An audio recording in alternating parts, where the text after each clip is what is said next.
ఇంట్లో రోజు టిఫిన్ చేయాల్సిందే కదా! అందుకని చెప్పేసేసి రోజు చేసుకునే పల్లీ చట్నీ, కొబ్బరి చట్నీ, పుట్నాల చట్నీ అలాంటివి కాకుండా ఈరోజు అల్లం చట్నీ చేశాననమాట. పక్కా కొలతలతో చెప్తాను. మీరు కూడా నోట్ చేసుకోండి. ఈ విధంగా ట్రై చేయండి. టేస్ట్ మాత్రం చాలా బావుంటది. అల్లం అయితే మంచిగా కడిగేసేసి ముక్కలు కట్ చేసుకొని పక్కన పెట్టుకోవాలనమాట. ఈ విధంగా కొంచెం సేపు ఆరితే పచ్చడి అనేది నిల్వ ఉండడానికి బావుంటది.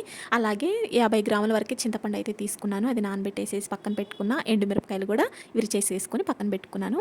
ఇంకా ఒక ప్యాన్ తీసుకొని దానిలో ఆవాలు, జీలకర్ర, మెంతులు వేసి దోరగా ఫ్రై చేసుకొని పక్కన పెట్టుకున్నాననమాట. వాటిని పౌడర్ చేసేసుకుంటున్నాను. అలాగే మనం విరిచిన ఎండుమిరపకాయలు ఉన్నాయి కదా! వాటిని కూడా డ్రై రోస్ట్ చేసుకోవాలి. అప్పుడే టేస్ట్ బావుంటదనమాట. ఇంకా ఎండుమిరపకాయలు ఏగిపోయినాయి. అవి కూడా పక్కకు తీసేసుకున్నాను.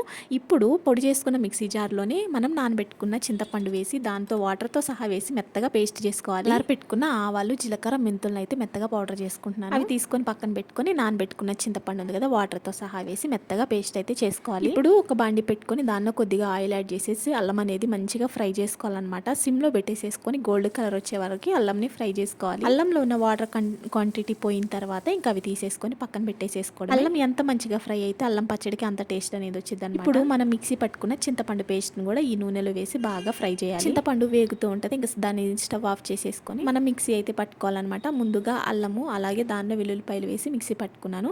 నేను ఎంత క్వాంటిటీతో అల్లం తీసుకున్నానో అంతకే హాఫ్ క్వాంటిటీ అయితే బెల్లం తీసుకొని యాడ్ చేసుకొని మెత్తగా మిక్సీ పట్టుకున్నాను. ఇప్పుడు దీనిలో ఉప్పు, చింతపండు పేస్ట్, మనం పౌడర్ చేసి పెట్టుకున్న ఆవాలు, జీలకర్ర పొడి అలాగే ఎండు కారం కూడా వేసేసుకొని మెత్తగా మిక్సీ పట్టుకోవాలి. పచ్చడి అయితే రెడీ అయిపోయిందనమాట. ఇప్పుడు దీనిని మంచిగా పోపు వేసుకుంటే నెల మొత్తం నిల్వ ఉంటుంది. అలా పచ్చడి గట్టిగా అనిపిస్తే కొద్దిగా వేడి నీళ్ళు కాసి దానిలో పోసి మిక్సీ పట్టుకుంటే అప్పుడు కొంచెం లూజ్గా వస్తుంది అనమాట. ఇంకా దీన్ని అయితే పోపు వేసుకున్నాను. ఆవాలు, జీలకర్ర, కరివేపాకు, ఎండుమిర్చి ఇవన్నీ వేసుకొని మంచిగా పోపు పెట్టి సింపుల్గా నెల రోజులైనా నిల్వ ఉండే అల్లం పచ్చడి అయితే రెడీ అయిపోయింది. టేస్ట్ మాత్రం చాలా బాగుంది. మీరైతే ఒక లైక్, ఒక సబ్స్క్రైబ్ ఇవ్వండి. ఉంటా మరి. బాయ్.